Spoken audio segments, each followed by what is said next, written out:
ইহুদিকে কিভাবে আপনার সাপোর্ট হচ্ছে? আপনি 2 লিটার থামস আপ কিনবেন, 2 লিটার থামস আপের দাম 100 টাকা। আপনি যখনই কিনলেন 40 টাকা ইসরায়েলের পকেটে চলে গেল। কত টাকা বললাম? 40।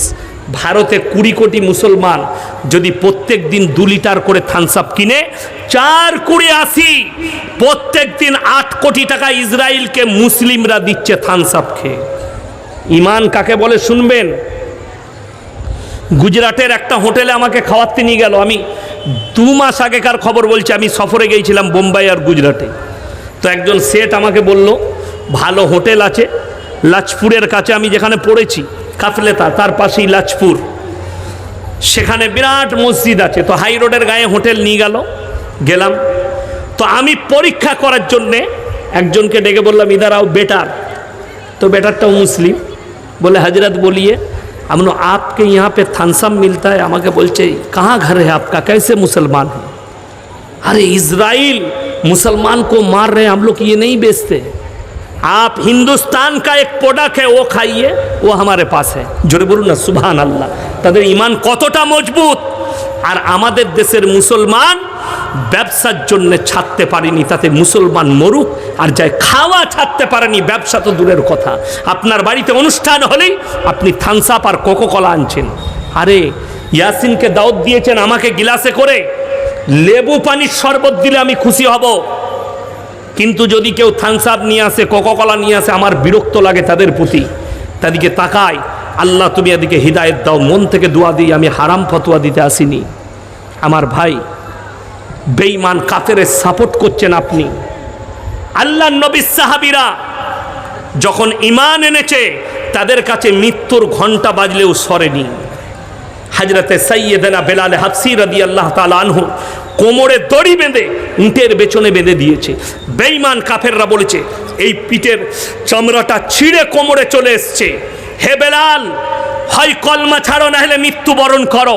হযরতে বেলাল বললেন আল্লাহর কসম করে বলছি আমি শাহাদতকে পছন্দ করি, কালমা থেকে সরার রাস্তা আমার কাছে নাই। জোরে বলুন সুবহানাল্লাহ। আর আজকে মুসলমান এই চেয়ারের জন্যে, পদের জন্যে নিজের ঈমানকে বিক্রি করছে।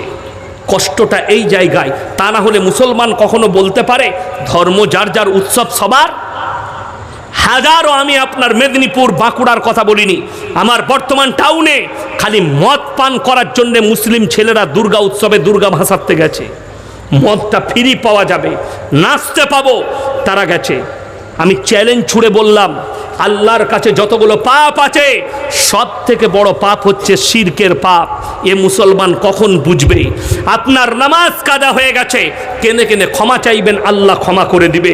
আপনি জিনা করে ফেলেছেন, আল্লাহর কাছে কাঁদবেন, সেই নারীর কাছে ক্ষমা চাইবেন, আল্লাহ ক্ষমা করবে। আপনি চুরি করে ফেলেছেন, যার চুরি করেছেন তাকে বলুন আপনার এই কাজ আমি করেছিলাম, আমাকে ক্ষমা করে দাও। আপনি একবার ব্যভিচার করেছেন, ক্ষমা করে দিবে।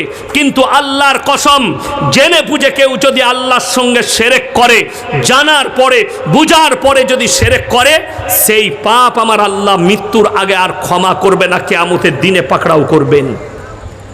দুঃখটা কোথায় লাগে? আপনি মনে করছেন, যদি এখানে কোনো হিন্দু ভাই এসে থাকেন তাদেরকে অনুরোধ করব আমার বক্তব্যটা শেষ পর্যন্ত শুনুন। আমার এই লাইনটা শেষ পর্যন্ত শুনেলেন আপনার ব্রেনটা খুলে যাবে, আপনার ব্রেনে চলে আসবে সম্প্রীতি ইসলাম কাকে বলেছে। ইসলামের থেকে, কোরআন হাদিসের থেকে, রাসূলের থেকে, উলামাদের থেকে ভালো সম্প্রীতি পৃথিবীর আর কেউ আপনাকে দেখাতে পারবে না। যে গণ্ড মূর্খগুলো বলছে দুদিনকার নেতা হয়ে দুটো বই পড়ে বলছে মৌলবীরা কি জানে, সম্প্রীতি শুনে নাও, ধর্ম যার যার, উৎসব সবার।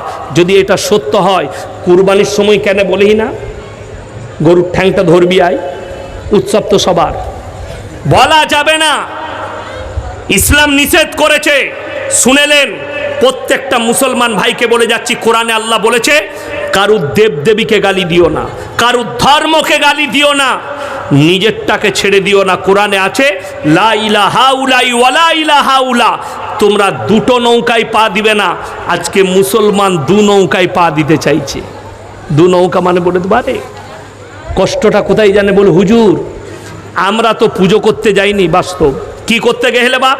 বলে মেলা দেখতে আর একটু ঠাকুর দেখতে।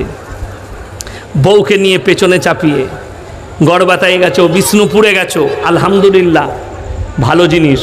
আমি উদাহরণ দিচ্ছি, এই বালিগুমা গ্রামে রাতের বেলায় একটা বাড়িতে ডাকাতি হচ্ছে, ছিনতাই। আপনি সব মানুষ ঘুমাচ্ছে, তাদের বাড়ির লোককে বেঁধে দিয়ে ডাকাতি চলছে। একজন প্রস্রাব করতে উঠে সে দেখলে আল্লাহ এর ঘরে ডাকাতি, চুপচাপ অন্ধকারে বসে সে সব দেখলো কিভাবে ডাকাতি হচ্ছে, কিভাবে ছিনতাই হয়ে নিয়ে পালিয়ে গেল। লাস্টে এলো প্রশাসন বাবুরা, বড় বাবু হাজির থানার, এই তোমরা কে কে দেখেছো? গোটা গ্রামের লোক উঠে গেছে। সে বললে স্যার প্রথম থেকে শেষ পর্যন্ত আমি দেখেছি। কাকে বেশি কেলানি দিবে?